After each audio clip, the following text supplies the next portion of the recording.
Hello, everyone, and thank you so much for joining me live in Toronto, Canada. It's really sunny today. Sorry if it's a little bit burnt out in the background, but we'll make do. Welcome to my living room. I'm Daniela Sioni, and if you're here for my live webinar on how I survived COVID, earning $10K a month, working 12 hours a week, you are in the right place. Before I start, I should let you know that this is not Zoom. It's a different platform called Stealth Seminar. So, someone just messaged me. I always ask you guys to message me. When you type in chat, it emails to my phone. Hey, Daniela, says Anna. Hi, Anna. Sorry, that's very loud. I like to make sure you can see or hear me, but Anna just confirmed that, so that's cool. You can send me messages. You can type in chat. It'll get to my phone all the way through the talk, but I'm actually going to do a dedicated Q&A at the end. So today's talk will consist of the following formats. I'm going to tell you who the hell I am anyway, because most of you here do not know me. What happened on March 16th, 2020, how this journey all began for me. I'm sure you guys all remember where you were too on that very fateful day this year. The three basic tools I use to get my results and how you can use them too in your own online businesses or creative freelancing online businesses. That's my main, because you'll find out. I'm not a 9-to-5er in any way. The game-changing offer I have for you, and all about my new Coffee Break MBA community. And then we'll do our Q&A. So my talk itself should run about an hour and 10 minutes. I just heard my Canadian accent come out when I said about. Okay, so I'm Daniela Sioni. I am a film freelancer. I do a job called script supervision, and you probably don't know what that is, and that's totally fine. I work on film sets all over the world, film and TV shows, many that you've probably seen or heard of, but I'm a script supervisor, so I work 70 hours a week, okay, when I'm on set. It's an intense process. My earning power on set is $20,000 a month, so it's actually higher than what I made in COVID. However, I am working 70 hours a week, so it's intense. I'm also a comedy writer, and I am a teacher. I train filmmakers and script supervisors. And last year, in 2019, I became the world's most unlikely marketing geek. True story. There's nothing at all businessy about me, or at least there wasn't until 2019. And I went down this rabbit hole of consuming all kinds of information about online marketing. And I studied with many of the gurus in the field. I took Digital Course Academy with Amy Porterfield. It's like a $3,000 Canadian program, $3,000 Canadian on Marie Forleo's B School. And then a number of courses with people like Grace Lever, Jeng Poon, Ted McGrath. So many. I just went on and on down this rabbit hole until I spent $8,500 Canadian learning online marketing, and I bought an additional $1,200 on tools I never used.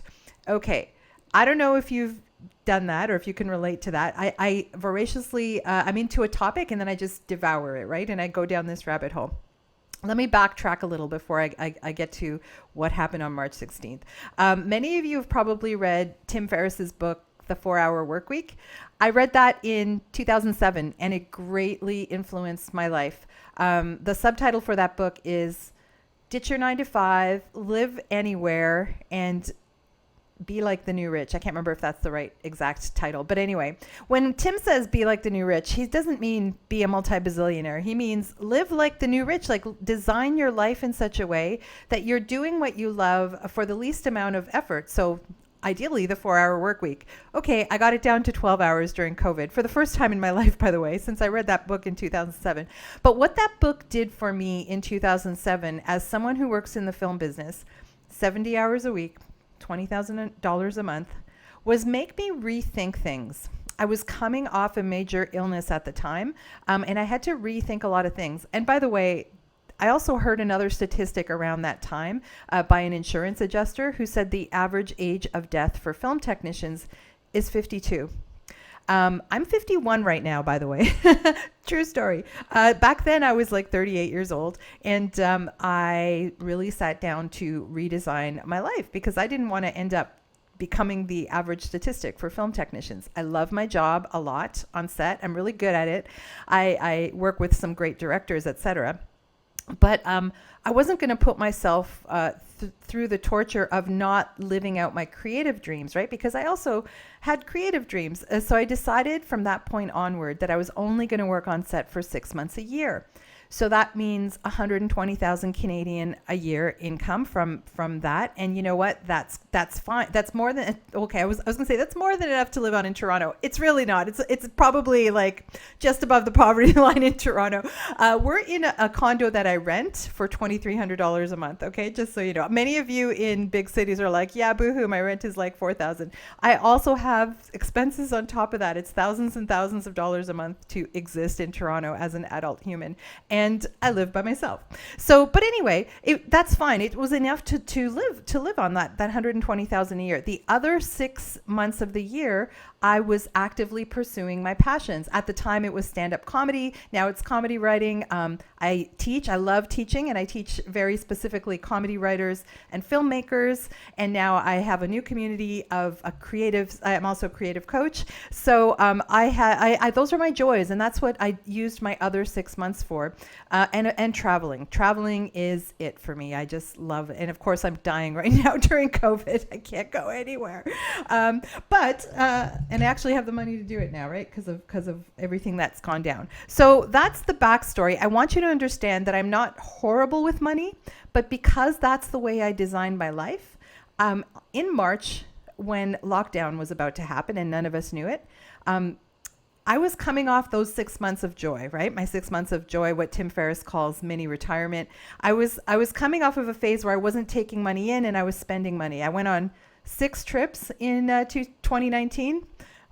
My accountant said, I thought she was going to ream me out, or sorry, my financial advisor. She said, well, thank goodness you did that because you're not going anywhere this year. Because every time I tell her what I spent my money on the year before, she's like, it feels like I'm going to confession or something. But she absolved me. She's like, good. I greatly approve that you did that last year. Anyway, I was out of money.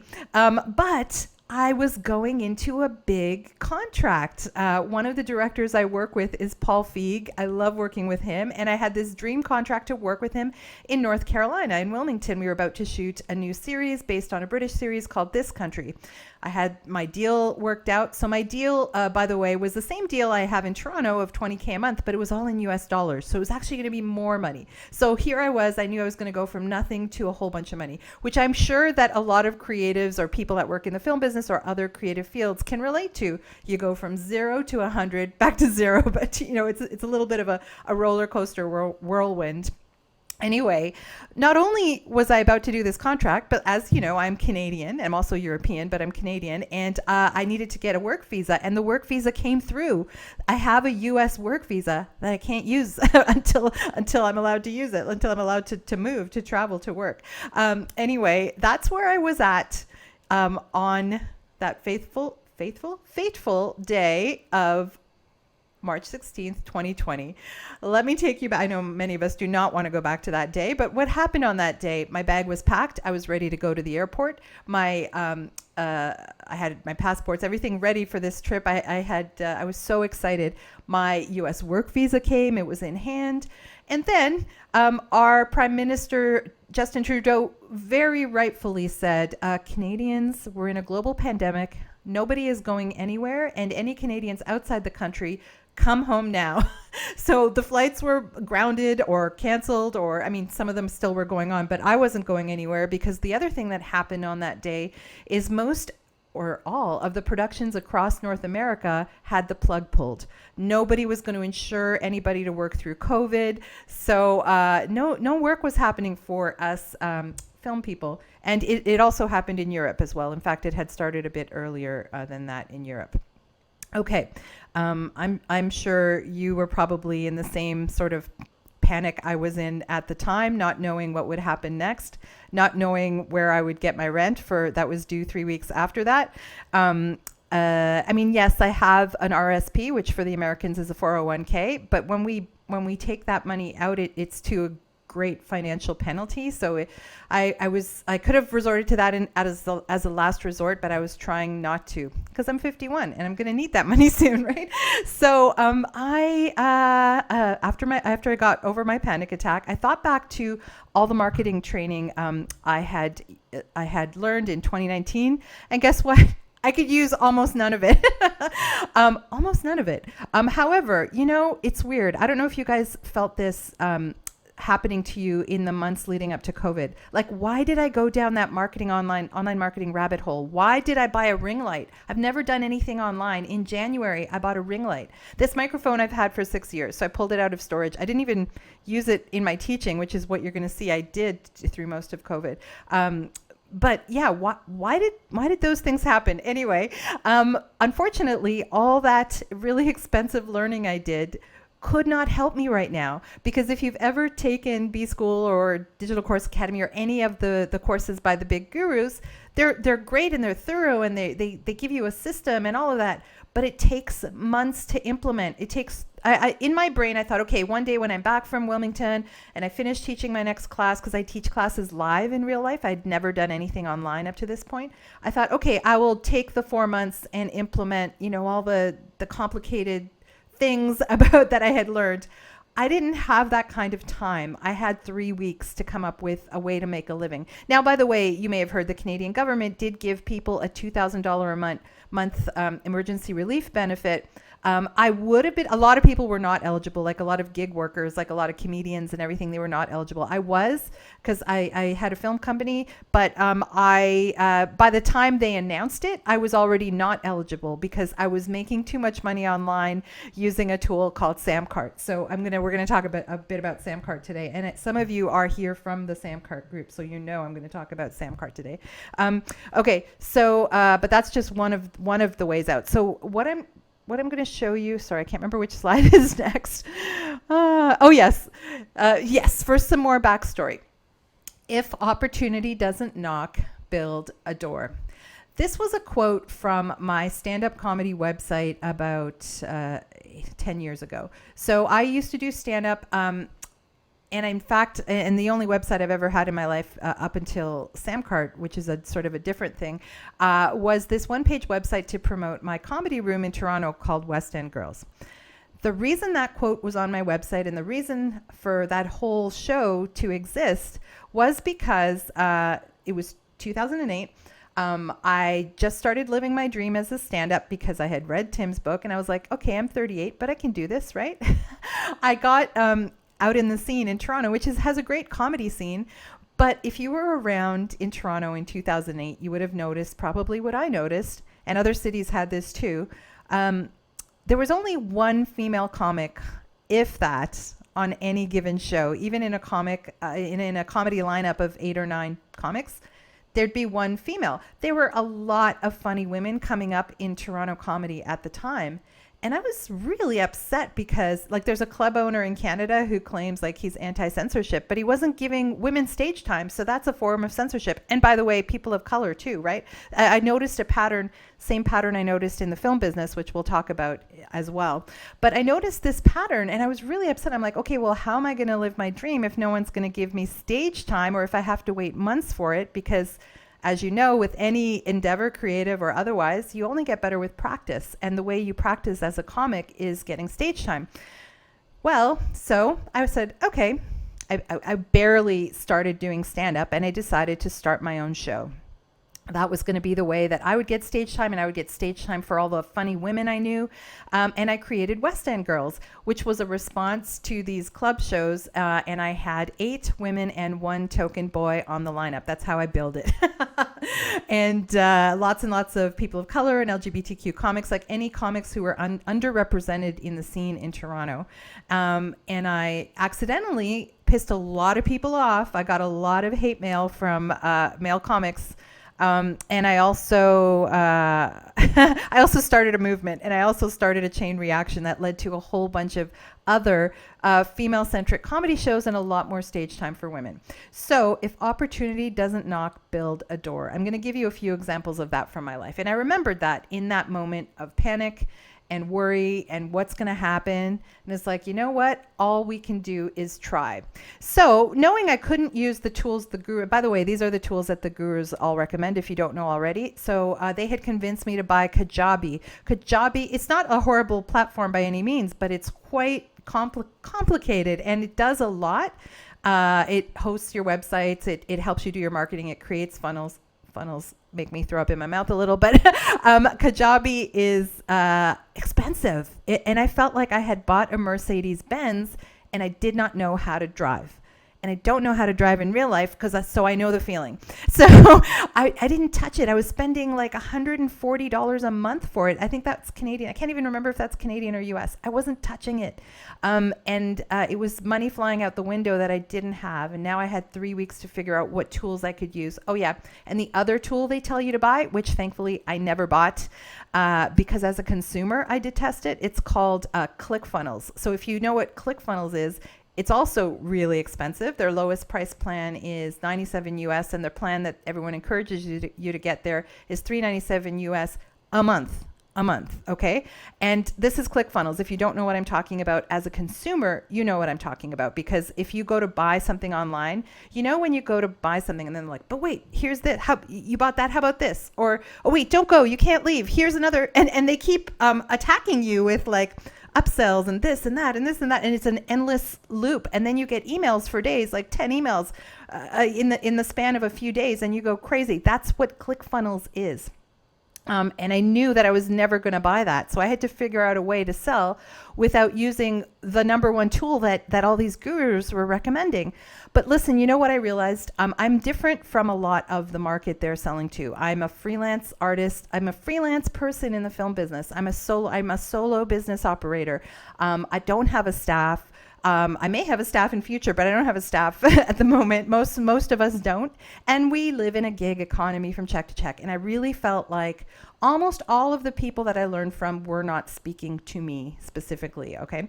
As a creative, as an artist, as a single woman. Okay, so when I say as a single woman, I mean with no one else to support me, right? So I landed on, I had to find tools that were affordable and that I could use, that I didn't have to like get a degree to learn how to use or hire anybody. And these were the three that I landed on. So the first one is Facebook, which I love because I had been using Facebook for years. Like I started using them to promote my comedy shows. By the way, my comedy room, West End Girls, was pretty successful. Despite the initial backlash I got, because we found our audience, and I helped find my audience through Facebook ads. So we'll talk about that a little bit more. But Facebook, I've been using Facebook Lives occasionally, not a lot. I was just starting to get familiar with how to use Facebook Lives right before COVID hit. Facebook private groups. So when I teach live classes in Toronto, I start a private group. And now that I teach online classes, I start a private, I have a private group for each class, and it's a great way to communicate. It's all free. I have a Facebook business page, which I've had since 2014. I never had a website for my courses. So I just had the Facebook page. Again, all free. And Facebook ads. And Facebook ads, I was, for West End Girls, spending $5 to $10 a day for 5 days a month, because I only had to fill 110-seat theater for a ticket price that was $15 to $20. So that's not a lot. I was paying all my comedians. I was renting the space. So my marketing budget wasn't huge, but the Facebook ads were effective. So I knew that I could use those tools.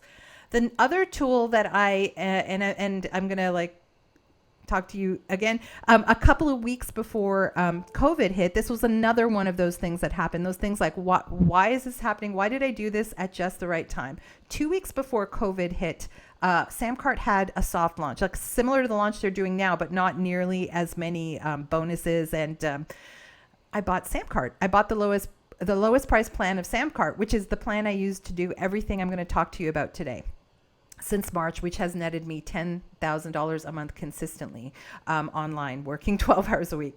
So I didn't know what Samcart was until then. I am not tech savvy. I'm still not tech savvy. I'm learning a little bit as I go along, but I couldn't build anything if you asked me to, especially then. So 2 weeks before COVID hit, I got Samcart's ad, because you know how Facebook ads work. If you buy something, people keep sending you stuff in that topic. So of course I was ravenously consuming marketing, anything to do with marketing. So I got their ad, and it spoke to me.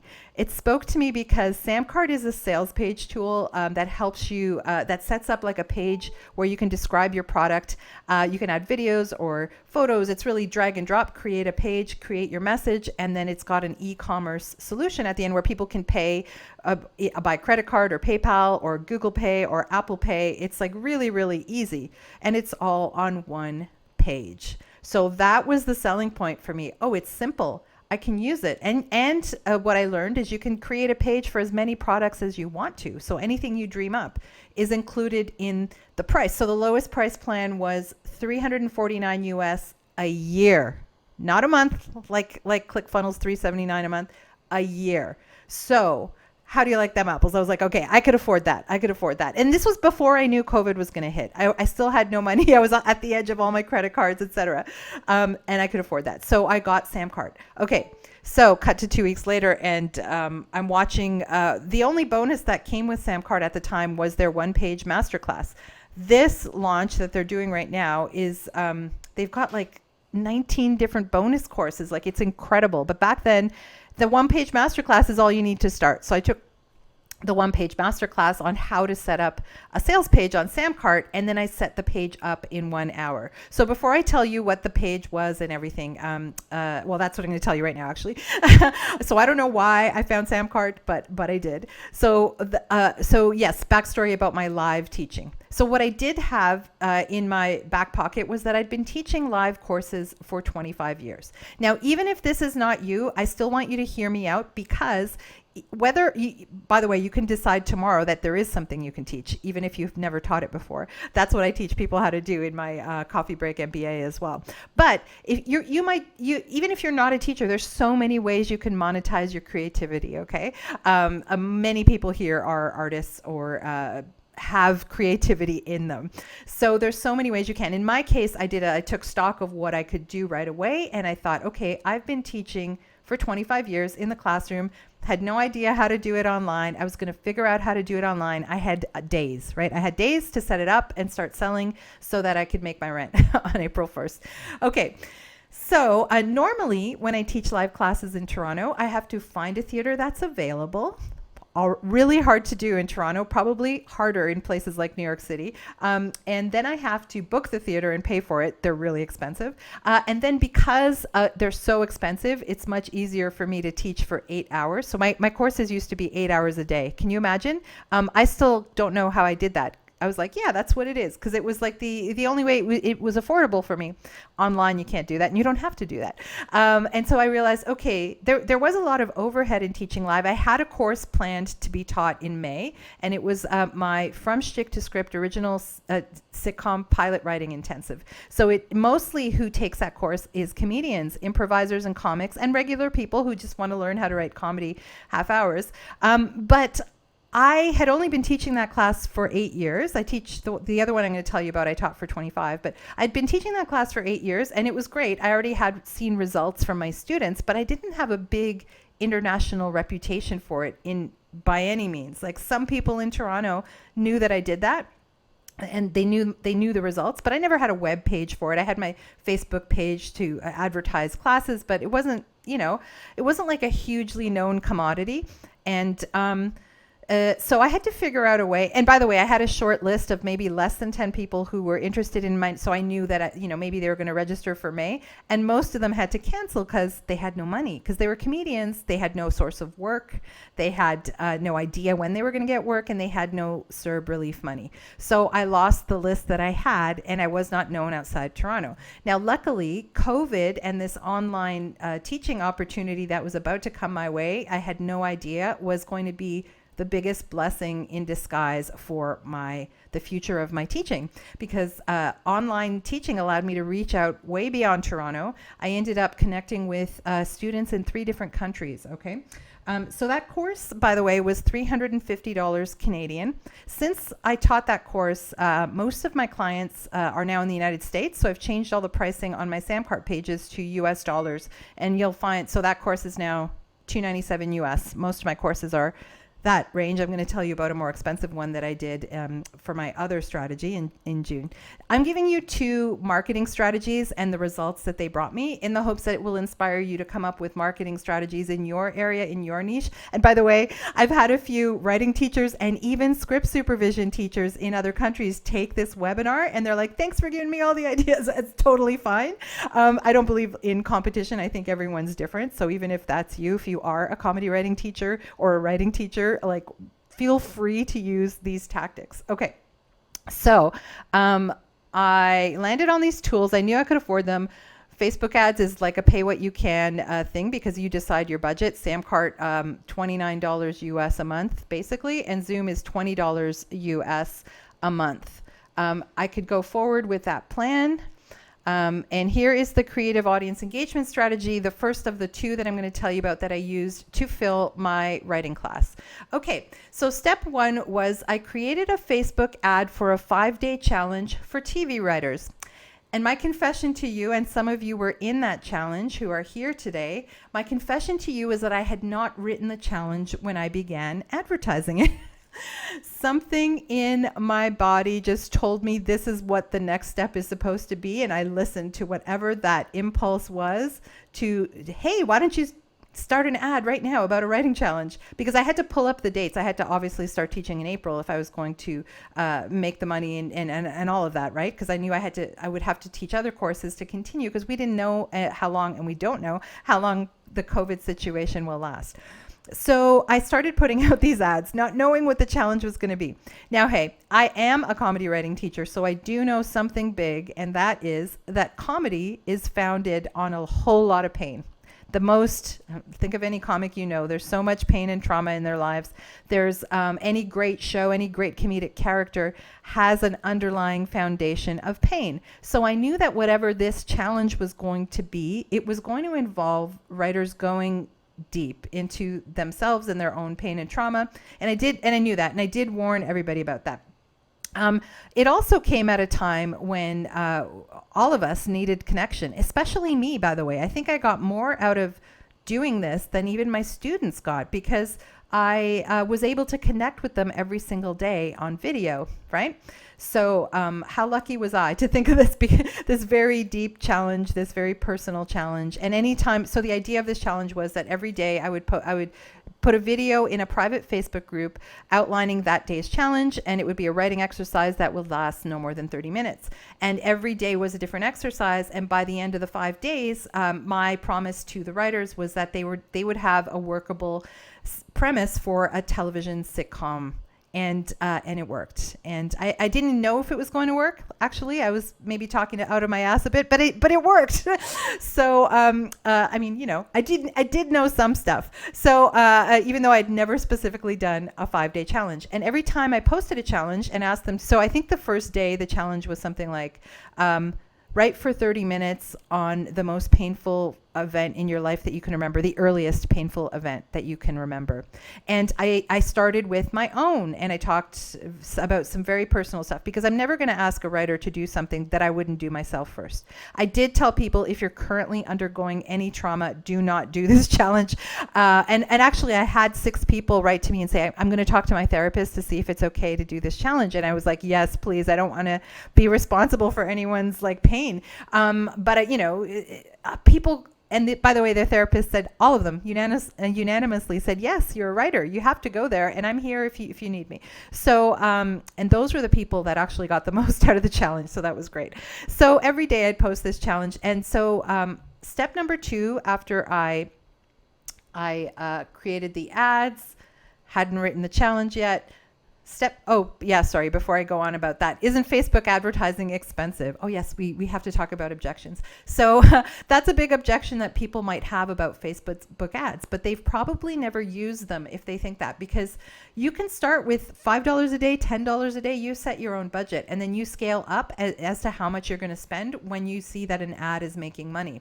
So if you know how to use Facebook ads, you can get a lot of bang for your advertising buck with something called interest targeting. So what Facebook does is it allows you to target your audience. So I targeted my courses to, actually I didn't even, at that time I was spending $10 a day on Facebook ads for my free challenge. I wasn't charging anything for the challenge, okay? I don't know if I said that. But so it was a free challenge, and I was paying $10 a day to advertise it on Facebook. I was targeting 3 different countries, and in those countries I was targeting stand-up comics, improvisers, and people who were interested in film schools that were known for writing.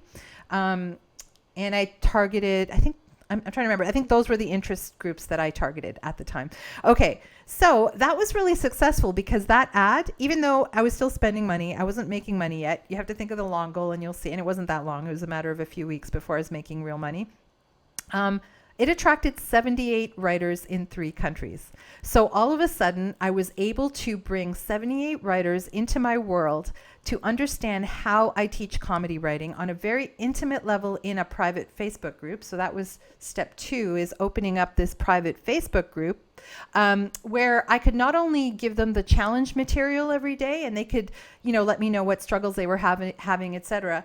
I could curate content. I could curate content that would lead them to understand my philosophy about teaching comedy, my the way that I teach. So here was a clip from a talk Tina Fey did about yes-anding.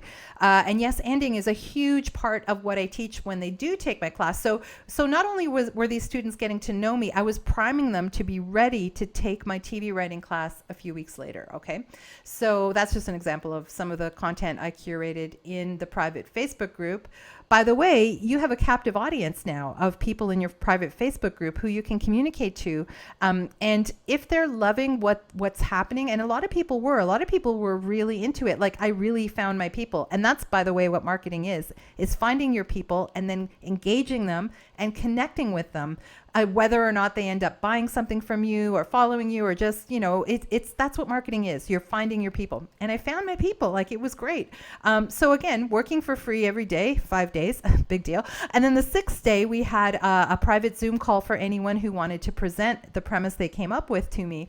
I declared a winner, but I didn't tell anyone I was going to declare a winner. In fact, I didn't even have a prize, and I should have. I'm running the challenge again for feature film premises because I'm teaching a feature film class next month. And this time I charged $5 US because I want people, I don't need their $5 US, but I want people to be committed to doing the challenge every day, because I want more than 22 out of 78 to show up in that final Zoom call and pitch a premise. So this time I did add a prize, which is a free spot in my feature film writing class.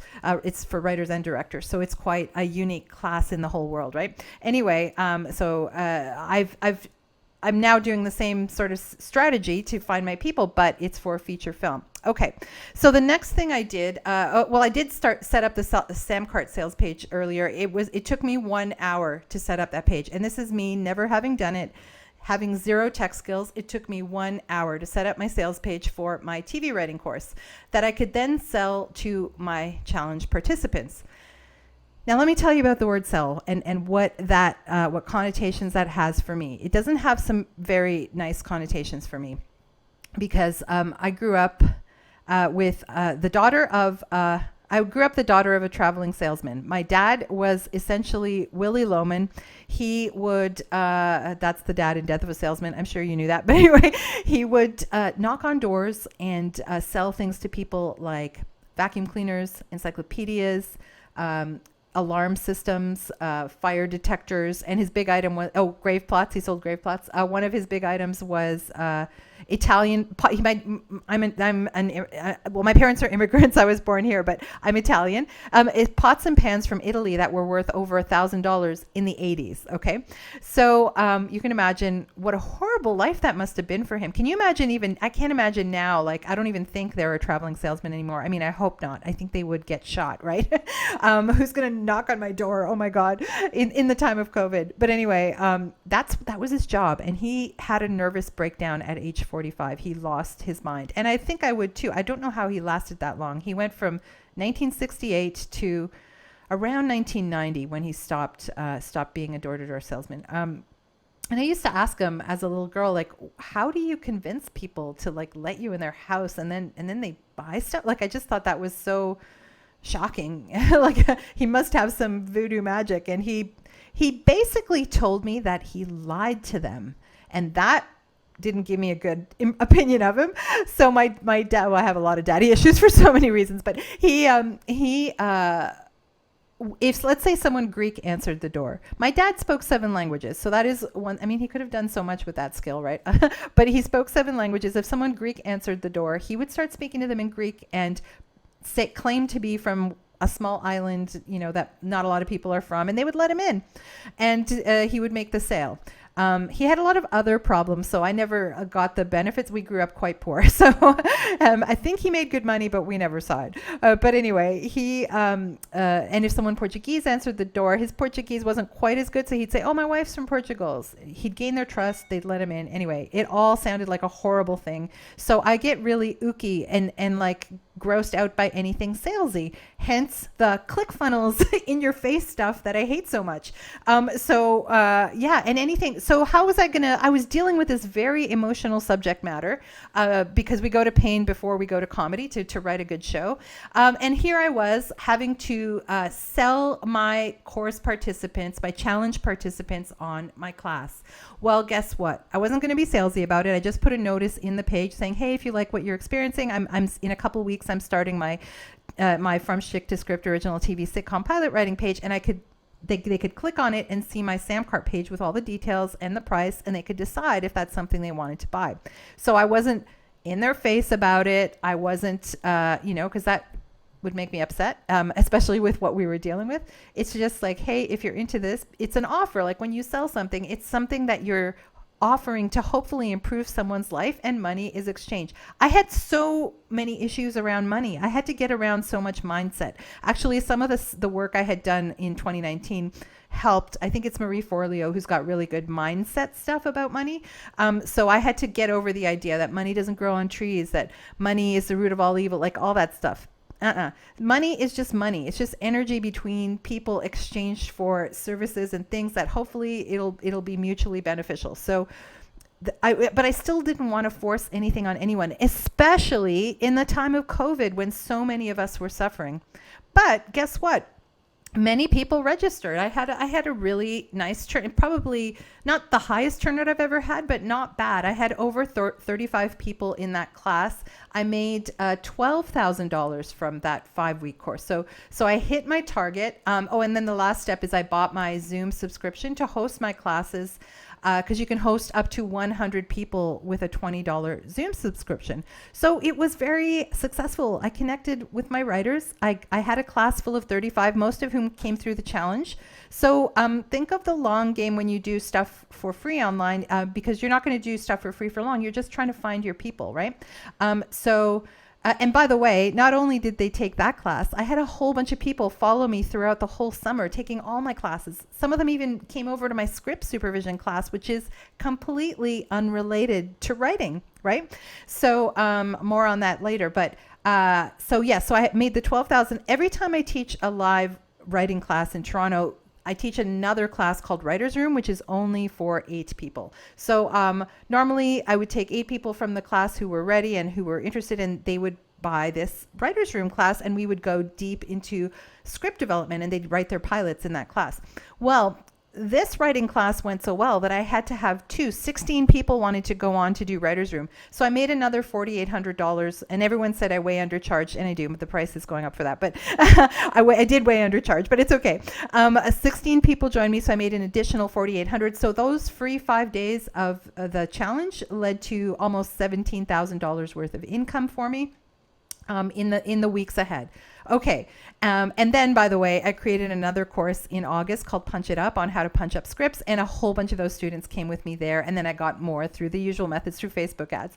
Really, that was the only method I used in August. Because I was just developing that as a new class, and I didn't want it to be like out there yet. So what I'm trying to say is, it wasn't only that initial 12,000, it was all the sales that came before that. Okay, so now I want to tell you about my second creative engagement strategy for my audience. This was a different audience. Mind you, this was an audience that I had an international reputation for. I'd never taught online for this audience. In fact, a few people would fly into Toronto to take my script supervision program. I call my script supervisors director whisperers because that's what I call myself. I am particularly known as one of the top script supervisors in the world, and definitely as one of the top script supervision teachers in the world. And many of you are still sitting there going, what the hell is a script supervisor? And that is okay. It is that niche. It's very, very niche. No kid wakes up going, I want to be a script supervisor when I grow up. It's very technical. It's not even creative, and it is a six-figure job, right? So I had this problem because I had just taught my last one in January. I can't normally, it's so niche that I can't normally just teach that anytime I want, right? And I had taught 50 people in January. I trained them to be script supervisors.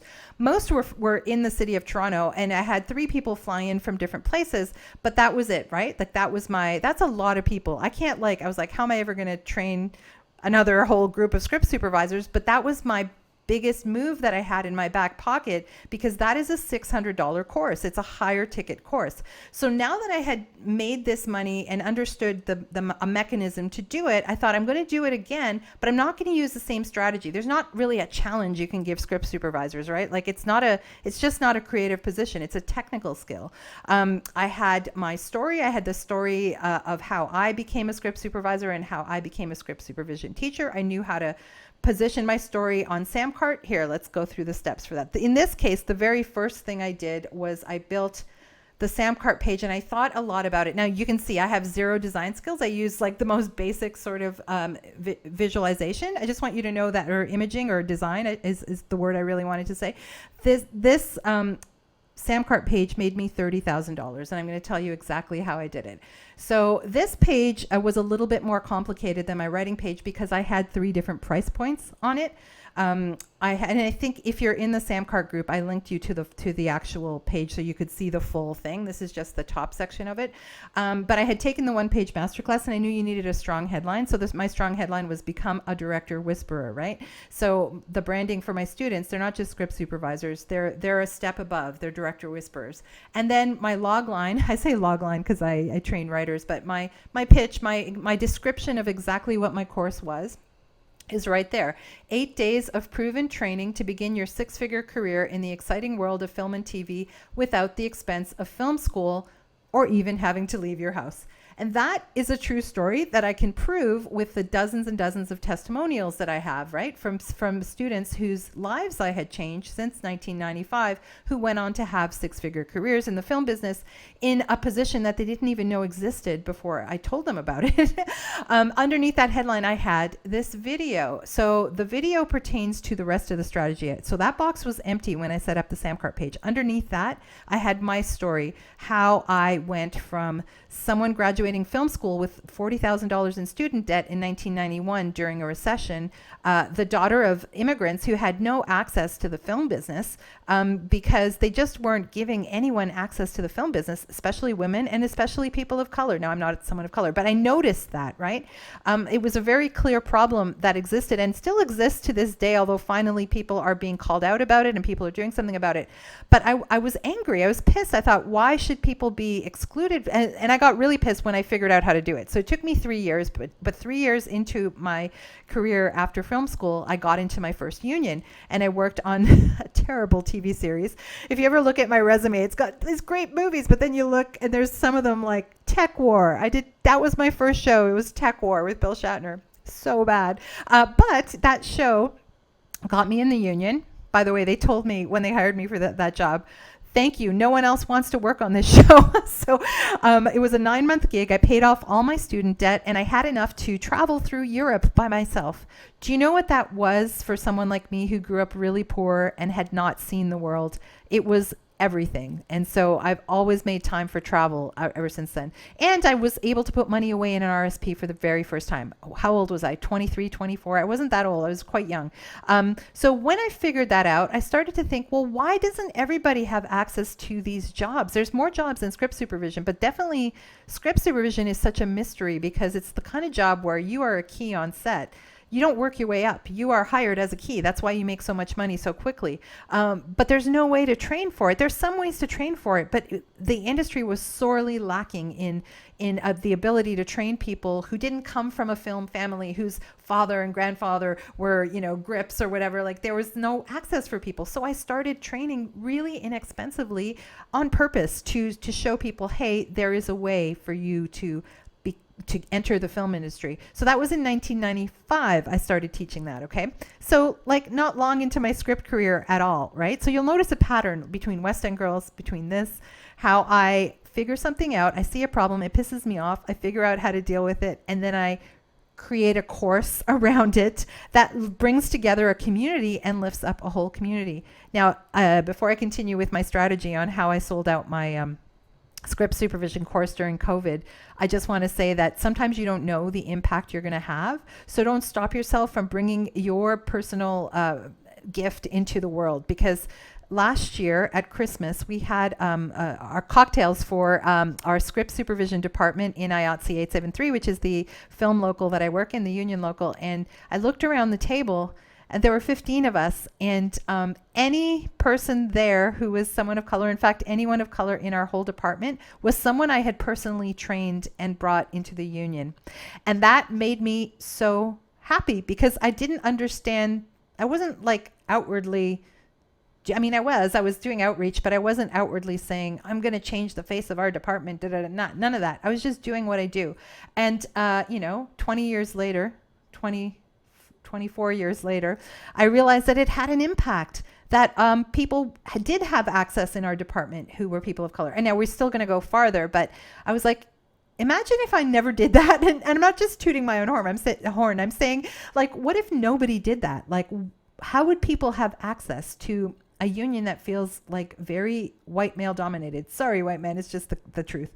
So anyway, it was a little bit of a revelation to me. Don't stop yourself from bringing your gift into the world, because you don't know the impact it will have. Like with West End Girls, those comics that had stage time on my show, a lot of them went on to have huge careers. A couple of them have Netflix specials. Like it's so moving to see. I couldn't continue with comedy because I chose film over comedy. It's so hard to do both, because you have to tour as a comic and you have to work 70 hours a week as a film technician. But anyway, I digress. Okay, so I created the Samcart page.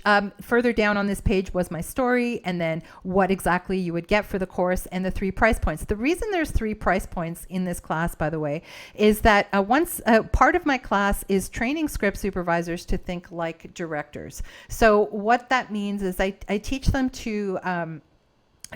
I teach the director's process of figuring out the shots they're going to use to tell their story visually. Okay. So what happened? So this is because a lot of them can't afford to go to film school. So that's why I say you don't have to go to film school. I'm just going to teach you what you need to know to help the director. And what happened was, I got a lot of directors wanting to take that part of the class. Directors even that had been directing for 20 years, because they had never had any coverage training, which sounds shocking, but it's actually true. I'll get on set. I'll be on big shows, and directors with tons of experience, and they're still leaving it up to their director of photography to design their shots. And I'm like, pardon? Like, why wouldn't you know how to design your shots? Why wouldn't you know, why wouldn't you even want to have that kind of input into the visual storytelling of your movie? But anyway, I don't say that out loud, otherwise I'd never work again. But that's what I do. I train my script supervisors to think like that, because half the time, or actually every day, at some point in the day, whether it's a director that does do their planning or whether it's a director that doesn't, the director is going to turn to the script supervisor and say, am I covered? And what they're saying is, do I have all the shots to tell my story visually? And the answer to that question is in that class. So I started to get directors taking that class, but they didn't need to know the part about how to be a script supervisor. They just needed to know that part.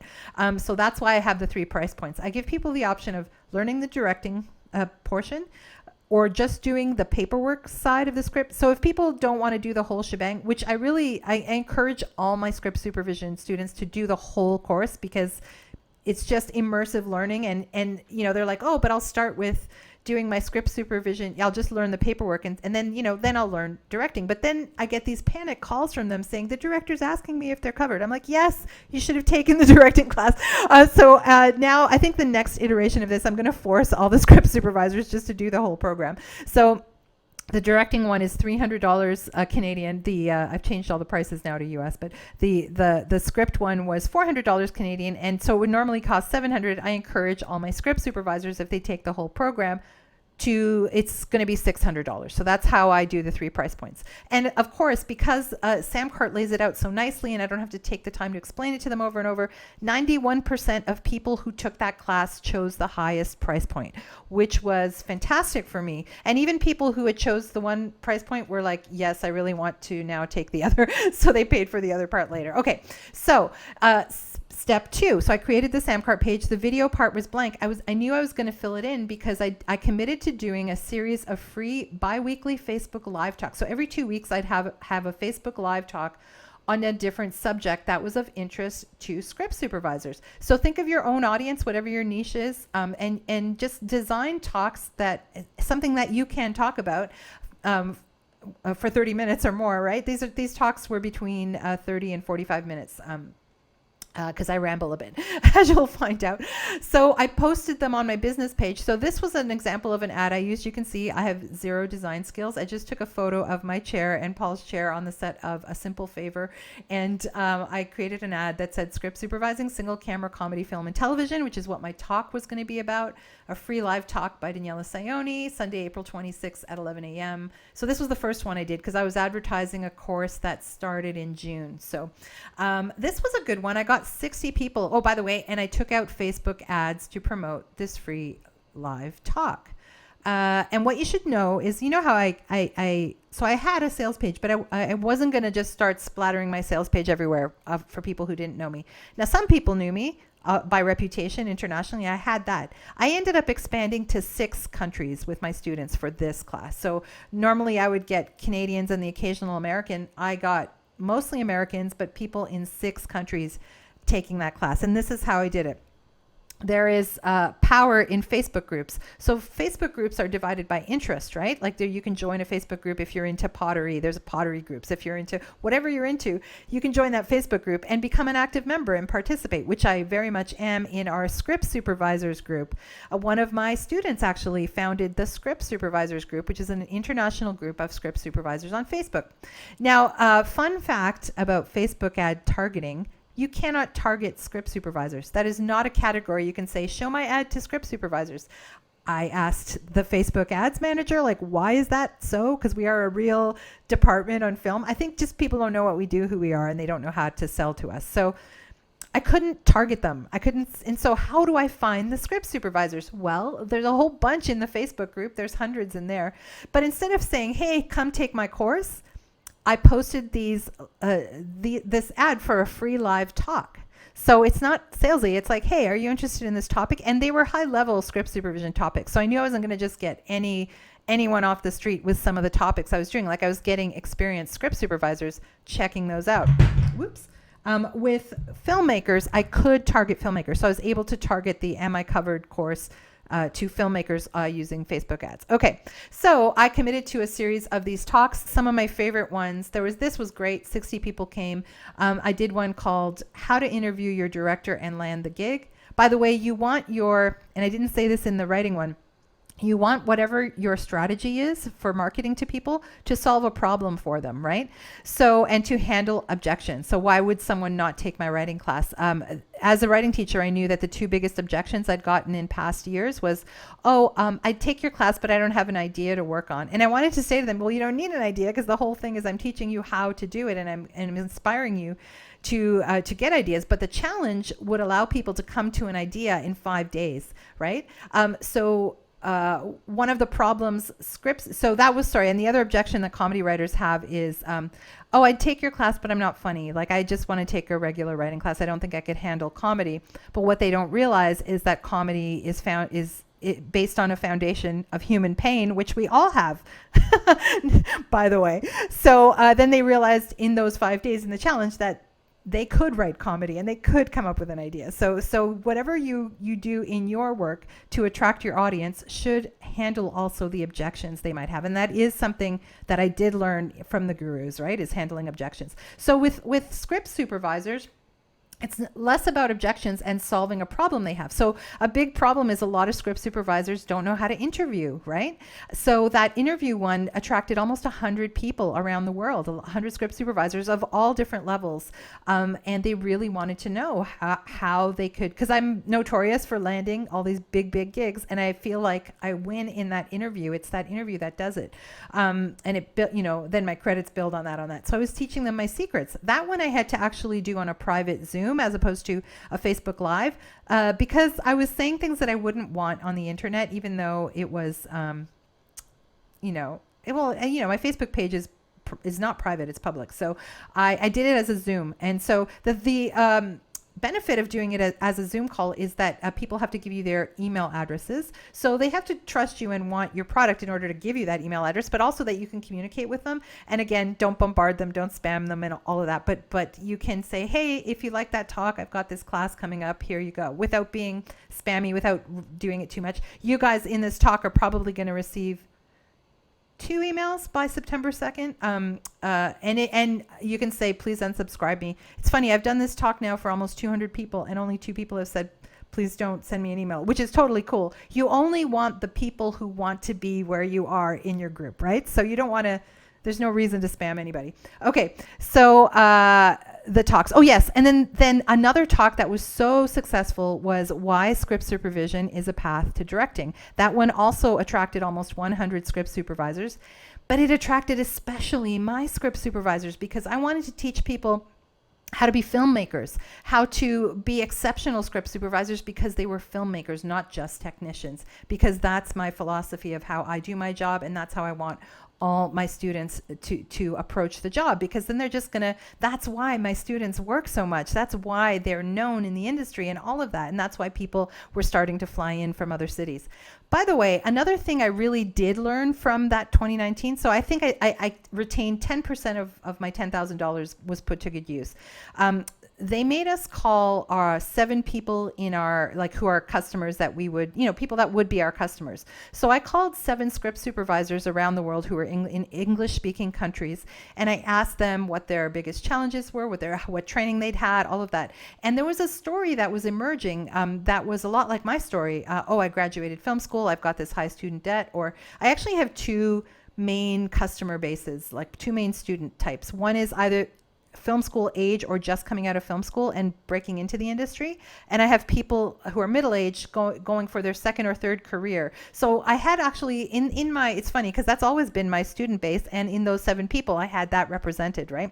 And so they revealed to me like the extent of their student debt, like my $40,000 debt coming out of film school was nothing compared to people in Australia, people in LA, like huge debt and huge fees for film school there. And then there were the people that couldn't even go to film school, right? So I learned a lot, so I learned that I was on the right track. The story, my story was their story. But beyond that, I learned, oh my God, I forgot what I was going to say. But anyway, I did. Oh yes. I learned that I can't remember. Okay, never mind. The reason I also teach script supervisors to be filmmakers. Oh yes, this is what it was. I learned, sorry guys, it's live. I learned that you could train to be a script supervisor in a few other places. It's not a huge market, right? There's a few other people in the world who teach what I teach. Of course, they're going to teach it differently because they're not me. They're going to have their own philosophy. Anyone who is remotely comparable to me in terms of experience on the floor, like it's experience on set and experience teaching, and there are only 2 people in the world who are comparable to me in that, was charging over $2,000 US for the same information. And actually not the same information because they were not teaching coverage. One of them does teach coverage, but she does it as a whole separate course for another $2,000. So I was grossly undercharging for 25 years for my programs. Now, I'm still fine with that because a lot of people, I did what I set out to do. I set out to give people access. I was fine. Teaching wasn't my first thing. I work on set. That's my first thing. Teaching was my joy. But I learned that I need to up my prices. I mean, just to not be an idiot. There were people with much less experience than me charging a lot more for a fraction of the information. And that just makes me look like an amateur, and I'm not. That's one thing, I'm not in that field. Anyway, yes, that was an important thing I learned from that exercise. Sorry for my brain melt. I am 51. Okay, not to say that you guys, if you're older than me, have this, but I definitely have this. Okay, so I found my people. That why script supervision is a path to directing talk resonated with people. It resonated so hard. I need to tell you this one quick story. I was doing the talk, and it's Facebook Live, right? That one was a Facebook Live, and you can't, it's live, just like what just happened right now with my brain meltdown. I didn't melt down at the time. I started crying in my Facebook Live. So I was reading off a list of script supervisors who had become directors in the past 10 years. And as I was reading the list, a whole bunch of them were my alumni. And I started crying tears of joy for them because when I graduated film school in 1991 and I went to film school in the 80s, it was beaten into us that women do not direct. Okay, so script supervision is a profession where women really excel and gravitate to. It seems very secretarial on the outset. I mean, there are things about it that are secretarial. We get shoved into that position on set. We have been for many years. For the 30 years I've been in it, it was the case, right? But the past 10 years, I saw a shift in the world because organizations like the ACLU took studios and networks to task over the lack of women and people of color directing. And they were threatened with lawsuits because there were fewer women and people of color directing than there were politicians. So think about that. So this shift started to happen because the studios and networks started to panic. Where are we going to find our women and people of color who can do this job? Oh my God, they're standing right there on our sets. They are the script supervisors. Half the time, if you know what we do, we are actually not directing the film, but really, really guiding the director through the movie on a technical level. So they knew that at least on a technical level, we could do the job, and a number of people got promotions. Anyway, that talk really, really resonated with script supervisors, even experienced ones. And one of them from England wrote to me right after that. She bought the $600 course, and I said, why did you spend $600? You're already experienced. And she said, it's because you started crying and I knew you cared and I knew that you were going to teach me something that no one else has yet. So I delivered so much value in my free live talks that over 50 people in 6 countries registered for my program. So that's $30,000 that I made on that 8-week program. But not only that, I trained a whole new generation of script supervisors during COVID in 6 countries. I'm so proud of that, and I'm so proud of them. It was one of the best courses I ever had. I just want to give you a glimpse into my Samcart dashboard. What I love about Samcart, it really lets you track your statistics and your progress. So your dashboard, when you're in Samcart, you can pick a date range. So this was May 31st to June 31st, and it'll give you a clear snapshot of how much money you made. So that month I made $14,257 in profit. LTV means the long-term value. So my courses were live, so they're not digital products that are pre-recorded, but if they were pre-recorded and I just had them on autopilot as passive income, that would be the amount of money I'd take in every single day. That's what LTV means. Also further down, you can't see it, it's further down, but if you go into a Samcart dashboard, it tells you how many people visited your page and what percentage of them bought. So it tells you your conversion rate. So you can see really quickly if your ads are working, if your strategies are working. It's just a feature I really love. So this month, that month I actually made more than 10,000, but the average of all the months is 10,000. But it's not just about the money. I love the challenge of having a mental goal. So my mental goal was 10K and I met it. I love that challenge. But that's more of like a challenge for myself. The real value is having impact and reach while doing what you love, even though I wasn't able to leave the house, right? And I know I had impact and reach because the testimonials continue to pour in from my writing, directing, and script supervision students around the world. I have been able to impact significantly more lives this way than by working on set for 70 hours a week. And a lot of people on set still don't know what I do as a script supervisor. True story. So you're thinking, Daniela, how the F does this apply to me? I'm not a teacher. I'm not a filmmaker. Or maybe you are. But this is how it can apply to you. So you can create digital products. Notice I didn't include on this list of things, I didn't include physical products because I'm mostly talking to the artists and creators and people who do not want to sell physical products, but that is a fourth option. But if you're not into that space, digital products are huge. So whether it's like a really comprehensive course like the one I had, or even this, like a webinar like this is actually worth something if I were to charge for it. I could charge for this. People charge for 90-minute talks, 3-hour talks like this. And the price point depends on a lot of factors, but you can create a course, you can create a mini course, you can create an ebook, you can create an audio recording. If you're a musician, there's a musician who responded to Tim Ferriss's book who created a whole sound library that he could sell to filmmakers. For their clips. You can, if you're a filmmaker, you can sell your movies. You can sell video works of any kind, or you can also distribute them for free to raise awareness about your brand. Now, why that works is there's an interview with, I think her name is Tori Torres, who uses Samcart. She used Samcart to distribute a book that she wrote. You could get it as an ebook, or you could get it as a hard copy if you paid the shipping. And since then, she's been earning 6 figures a year as a consultant to the people who bought her books and reached out to her and said, hey, I like what you're about. Can I be in your community? And they pay her a fee to be in her community, and she consults with them. So that's pretty awesome. So you can even leverage free products to find your people. Services, Samcart works for coaches. And now I'm saying Samcart a lot because you're about to find out why I'm saying Samcart a lot. You can apply this to whatever online strategy you have, but Samcart is, in my opinion, the easiest, fastest, and best way. You can, if you're a consultant or a copywriter, if you have specific service-oriented skills that you can charge for, you can use a product like Samcart to do that, and use Facebook ads to promote it, and use Zoom to hold private meetings. Subscriptions, which is what I'm about to do. So Samcart has actually two price points. I've done everything that I've done on the lowest price point of $349 US a year. If I knew how much money I was going to make through Samcart, I would have bought the higher price plan right away.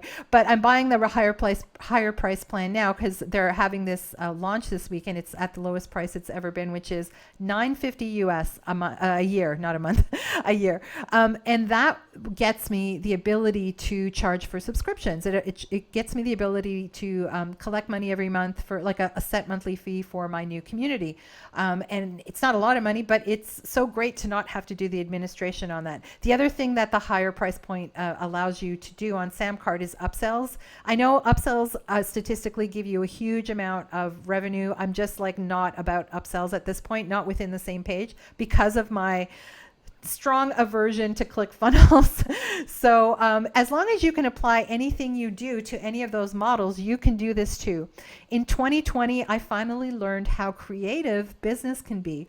And I want other freelance artists to learn it too, but not for the $10,000 learning curve I had to go through. That learning curve I went through in 2019, where I used 10% of that knowledge.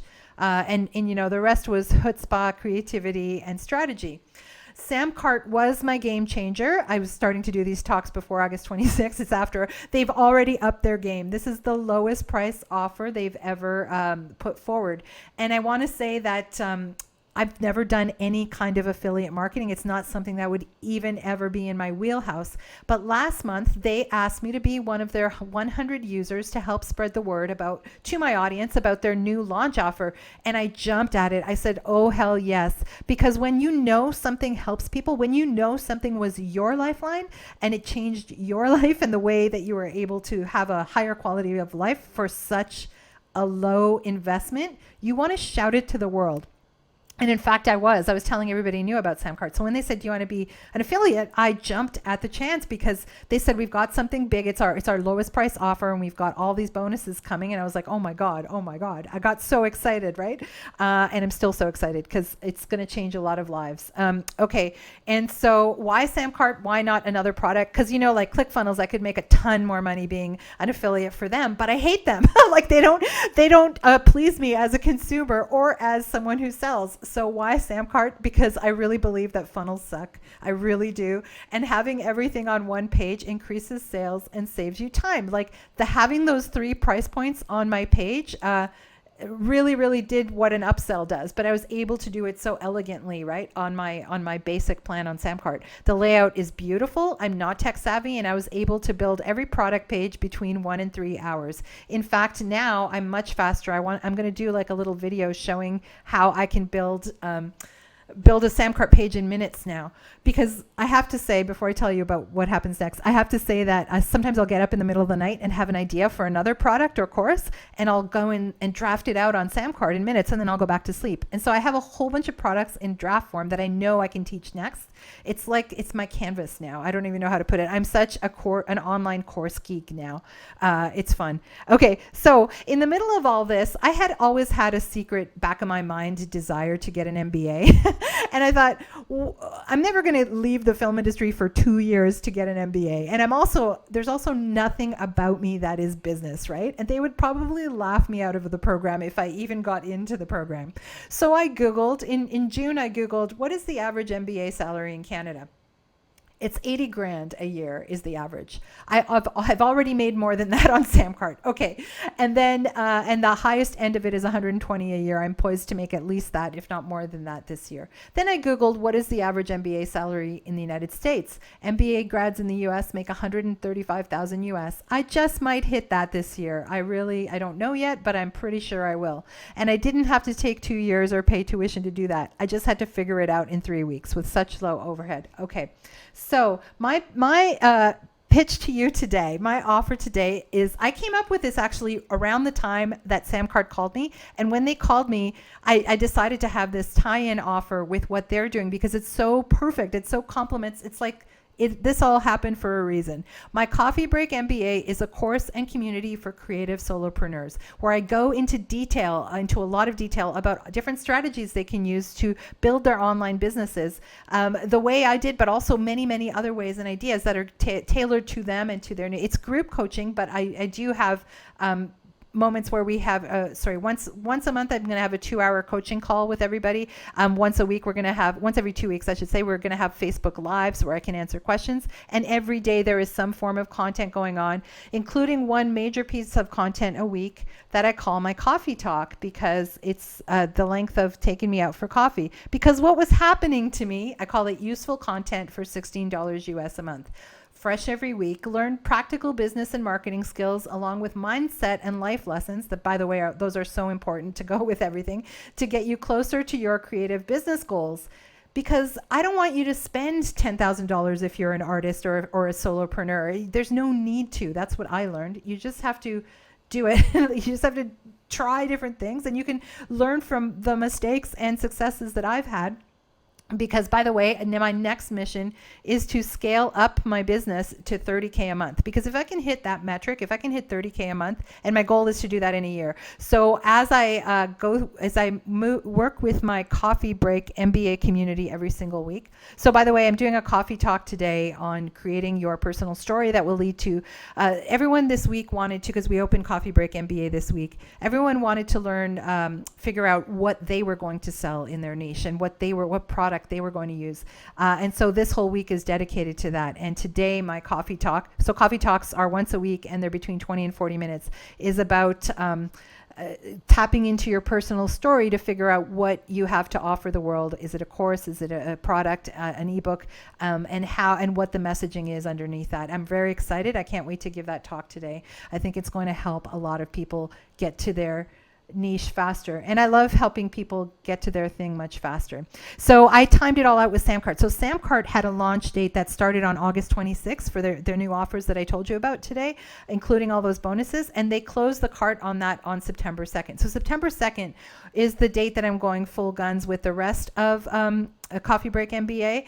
I mean, we're full guns right now, but this week was really geared towards people who didn't know what they wanted to sell. So that's what's happening right now. But then we go into all the content. I have a year's worth of content, right? And it's $16 US a month. So this is my pitch and my offer to anyone who decides that they would like to try Samcart. So, by the way, I have to post my link, of course. I'm going to just post, you'll see right beside the video, a link to my, and if you're watching the replay, it'll be underneath the YouTube video. And if you copy and paste that link, that's my affiliate link. That means that if you were to purchase Samcart, I would get a commission, but then I would turn around and put that commission towards Coffee Break MBA. So what that means is if you buy the lowest price plan of Samcart, the $349 US plan, you would get 6 months of Coffee Break MBA, which is such a compliment to your offer, because you not only are going to get all of that incredible training that Samcart gives you, you're going to get community and the sort of specialized training I do for creatives on how to grow your business, and you'll have the best possible shot at success. If you end up getting Samcart Pro, you'll get a full year, because I'm like, most of you, the vast majority of you don't need Samcart Pro unless you're doing a subscription service or upsells. I mean, it's a great tool, but everyone can do what I did with the lowest price offer. And then you can scale up when you're ready, right? And the third option is you can just do, because some of you are here from the Samcart group and you're in there because another affiliate sent you there, and that's totally fine. It means that I get 0 from you being here if you decide to buy Samcart, but that's okay. You can still join a number of people have already joined Coffee Break MBA. They bought Samcart through another affiliate and they just pay me the $16 US a month. And because it's monthly, you don't pay for a year up front. You can decide month to month if it's working for you. If you're not getting incredible results or incredible value out of the content I'm giving you, if you don't feel it's worth your $16 a month, you just cancel. And there's nothing that I will, I would gladly refund someone's money who is not happy. So just tell me within the same month, so you don't get paid, you don't get charged that month. So that is my offer. That is my backstory. That is what I did. And now I'm happy to take a question and answer. If you're still here, it's 1:14. Oh my God. So we've got 16 minutes. If you guys have questions about anything, either about the offer or about Samcart, I see that there's some. Let's see. Oh, I froze on Barb's screen. Okay, Barb, I don't know if you came back, but anyone who saw me freeze for a while will be able to get the replay. Okay, what else? I look 41. Hi, Sherry. I look 41. I love that. I'm not 41, but okay. And then someone else said, Michi said she can't hear anything, no sound. Will there be a replay? Sorry, Michi. Yes, there will be. This is a new platform. It's actually, for some reason, Stealth Seminar costs more than Zoom. Zoom has far less technical issues. So Mary Schiller says, when you charge $5 for the challenge, are you using a Samcart page? Yes. And a payment page. So the Samcart page is the payment page. So in one page they get, this is what the challenge is. These are the testimonials from the last challenge. By the way, testimonials are so important. So as I'm building my Coffee Break MBA community, I want people to get real results. So I can say in a year, I helped 50 businesses raise $2 million this year. I want those. I don't have those for Coffee Break MBA yet. That's why it's such a bargain. But yes, so on that $5 page, that's what I have. I have a video of me explaining the challenge. I have testimonials, and then I have the $5 payment processing page, all on one page. We've got 55 writers right now in that challenge in 4 countries. And it's not till September 7th. So I anticipate maybe getting around the same number, 78 to 100. Okay, so Mary says, hi again. I'm also curious about how you learned to do Facebook ads. Did you go through some training for that? Oh, at first I just did it by myself. So my West End in 2014, there wasn't training, or at least maybe there was, but I wasn't down that rabbit hole of marketing training. There's a lot of free information on YouTube about how to create a Facebook ad, but when I first started Facebook ads, I was just boosting posts. I don't even think boosting posts was an option. It just let you pick your dates that you want to advertise, your budget, and choose your audience. And that's what I was doing without having any training. Now I've done a bunch of training, and also Samcart has, if you get the Grow Plan, they've got an incredible Facebook ads training that's really high level. But I've geeked out on it. Like Amy Porterfield does it as part of her class. Marie Forleo does it as part of her class.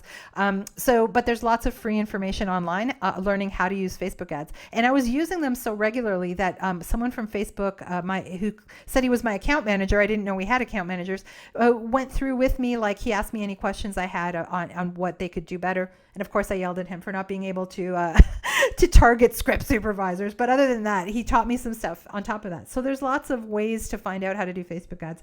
In Coffee Break MBA, it's actually our next week's our next week's coffee talk, because I want to ease people into doing Facebook ads. I could do at least 5 modules about Facebook ads, but I'm going to start with that next week. And then there's more.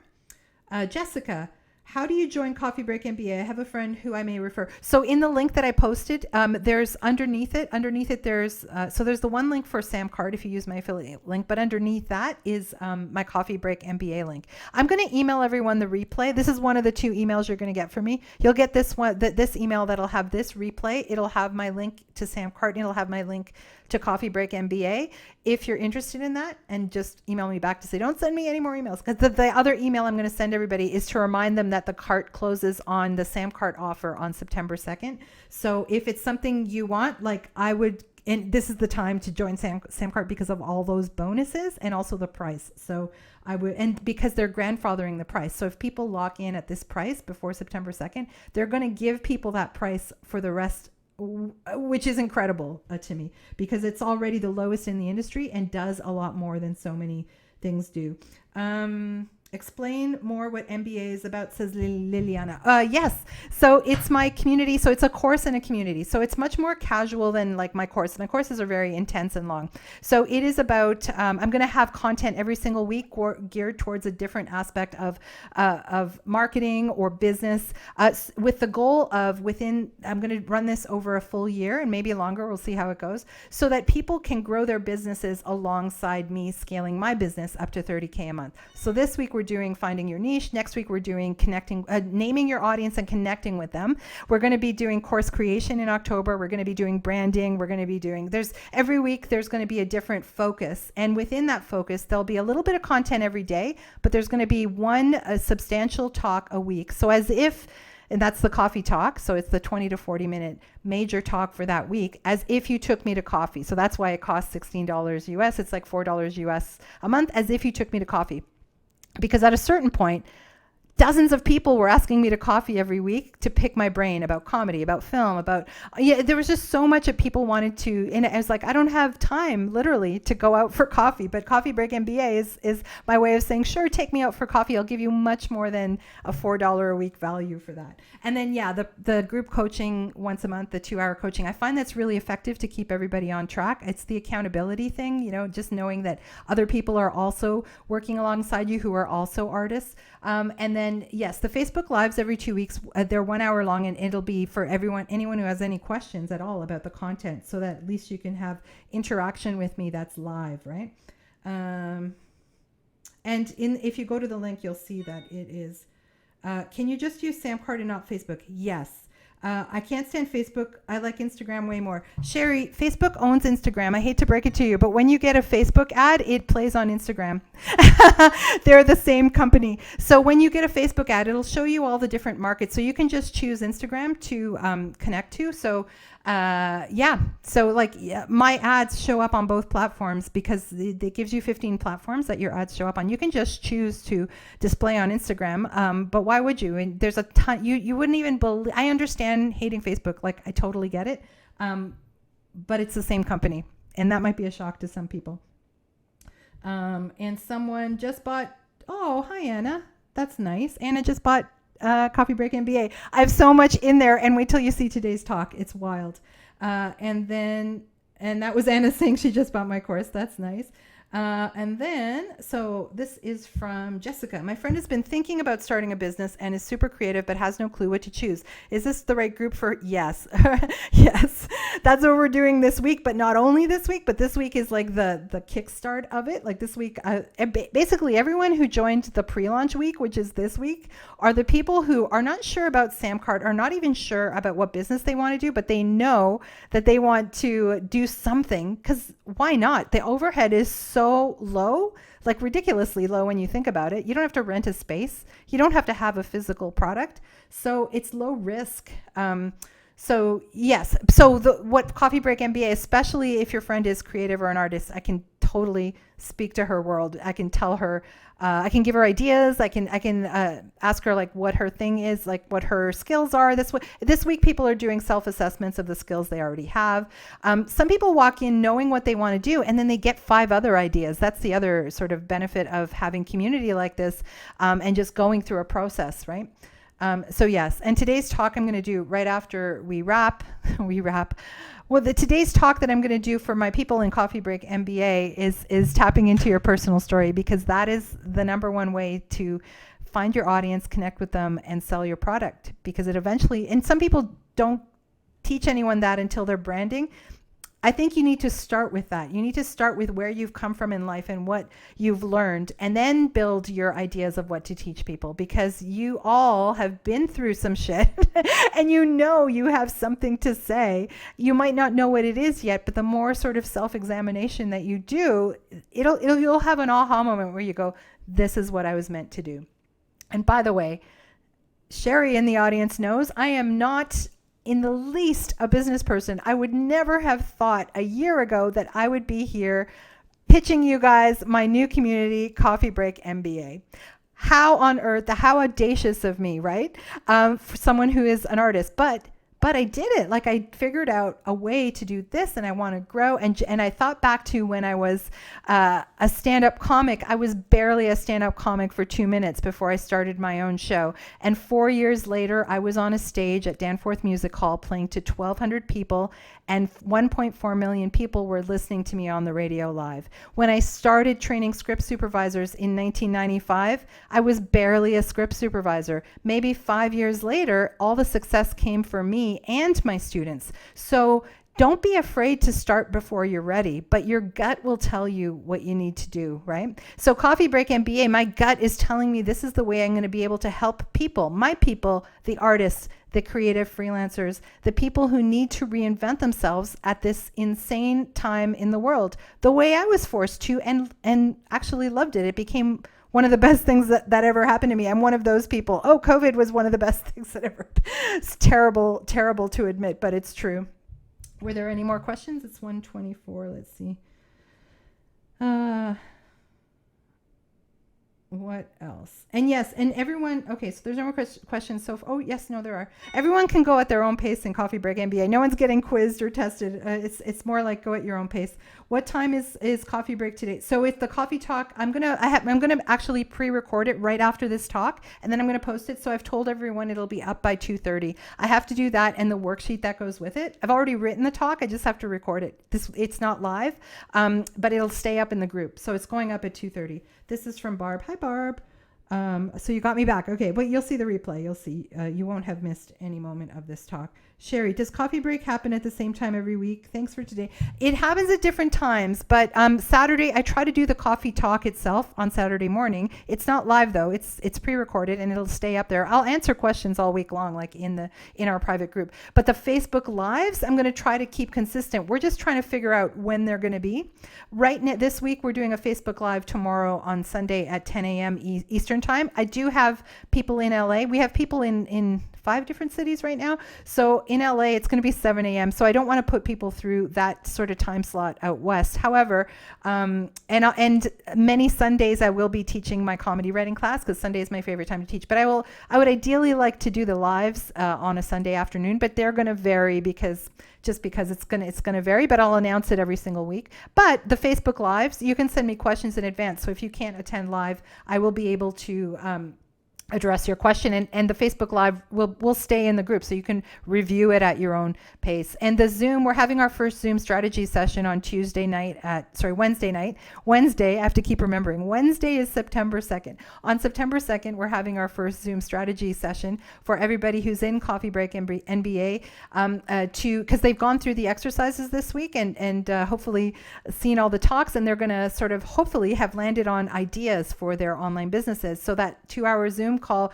we're going to give I'm going to give them feedback, and everyone's going to give them feedback about their ideas. Right now, there's 20 of us in Coffee Break MBA, which I think is an awesome number. I was mentally prepared to go between 20 and 200 people. That's the range of people I can serve very effectively. I know that from my teaching, but I don't care if it's just the 20 of us. I think that's awesome. As long as this year I'm able to say on September 1st, 2021, this many businesses got launched, and this is how much money we raise for our businesses, and so that I have a track record, and that I know that I have everything in my gut says I can help you. I can help people do this, but I want to prove it. So I'm obviously going to go a little bit farther, a lot farther than $16 would buy you normally in a month. I even do that in my courses that are $600. You should see what people got for that. Like they got a lot. Okay, I'm so engaging. Celine, didn't you already do this talk? That's so funny. Thank you. Thank you for saying I'm engaging, because when we sort of, like, I don't think I ever met you, Celine, but we were contemporaries in the early 90s, and I was so meek. Like I never spoke. So thank you for saying I'm engaging. I was not engaging, I don't think, when we would have known each other. Who else? That looks like it. Okay, we've got 2 more minutes. I'll wait the 2 minutes. Then I got to go record this talk, which I'm so proud of. I'm very happy. Yeah, by the way, if you join Coffee Break MBA later, that's totally cool. Because you'll still have all the content that's been in there. You just will be going on the journey at a different sort of rate than everyone else in the group. No other messages. Let's see. 1 more minute. Thank you for being here.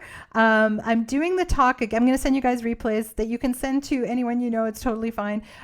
You can tell them I'm also doing a live one tomorrow, and then my last one on Monday night at 9 p.m. And that's it for me, because I got to dive into my writing courses this fall, and to just stay with my Coffee Break MBA students and my writing challenge and my feature film class, which I'm excited about all of that. No other questions? I think this was the most people attending, which is awesome. That's fun. All right. Okay. Well, thank you, everyone. I'm going to go record my talk for Coffee Break MBA and hopefully get it up to you, Celine, for 2:30. Okay. See you, everybody. And whatever happens, whether I see you or not, or you join my stuff or not, I hope you have a really great year of abundance. It is possible during COVID.